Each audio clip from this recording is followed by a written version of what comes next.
मी धुळ्यात शनी अमावस्येला दुहेरी हत्याकांड घडलेलं आहे।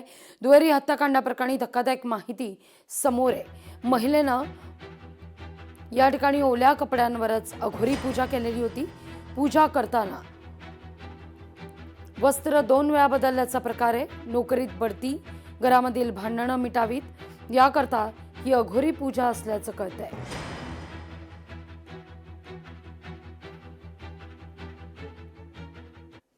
जळगावच्या भुसावळमध्ये धर्मांतराचा प्रकार उघड आहे।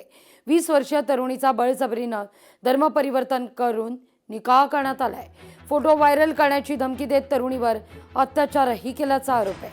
दबाव टाकत धर्म परिवर्तन करून निकाह करण्यात आलाय। पीडित तरुणी ही मध्य प्रदेशातली रहिवाशी असल्याचं कळतंय। दोघंही म्हणजे आता जी फिर्यादी आणि आताचा जो आरोपी ABC आणि XYZ हे दोघंही मेजर आहेत। काही दिवसापूर्वी हे पळून गेले होते। आपल्याकडे पोलीस स्टेशनला एक मिसिंग केस देखील याच्यामध्ये दाखल झाली होती। त्याच्यानंतर ते MP ला गेले, मध्य प्रदेशमध्ये गेले आणि हा जो गुन्हा आहे हा नवीन कायद्याने 0ची कायमी करून आपल्याकडे भुसावळ शहरला दाखल झालेला आहे। आपण तात्काळ त्याची गुन्हा दाखल करून आपण संबंधित XYZ आरोपीला आपण काल अटक केली आणि माननीय कोर्टासमोर आपण त्याला सादर केलं। अमरावतीमध्ये उन्हाच्या तीव्र झळा आहेत। वाढत्या तापमानाचा आरोग्यावर परिणाम आहे। 21 मे पर्यंत उष्णतेची लाट कायम राहील असा अंदाज आहे। अमरावती जिल्ह्यामध्ये सूर्याचा प्रकोप अद्यापही सुरूच आहे।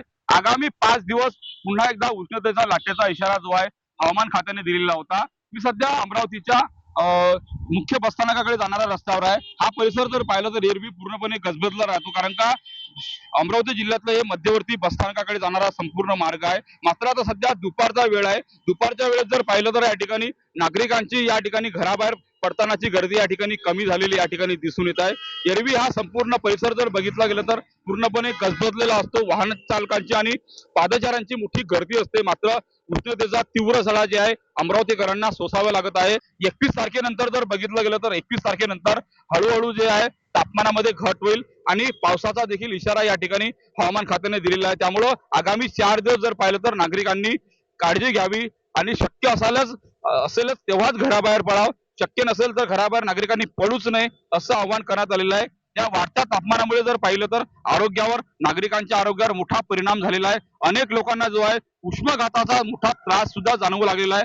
त्यामुळे नागरिकांनी या वाढत्या उष्णतेचा त्रास होऊ नये त्यामुळे नागरिकांनी घराबाहेर पडू नये असं एकंदरीत आवाहन केलेलं आहे। त्यामुळे आज जर पाहिलं तर आज अमरावतीचा पारा 45 आणि 46 अंशाच्या वर जाण्याची शक्यता आहे। त्यामुळे नागरिकांनी आपल्या आरोग्याची काळजी घ्यावी असं आवाहन लोकशाही मराठी देखील करीत आहे।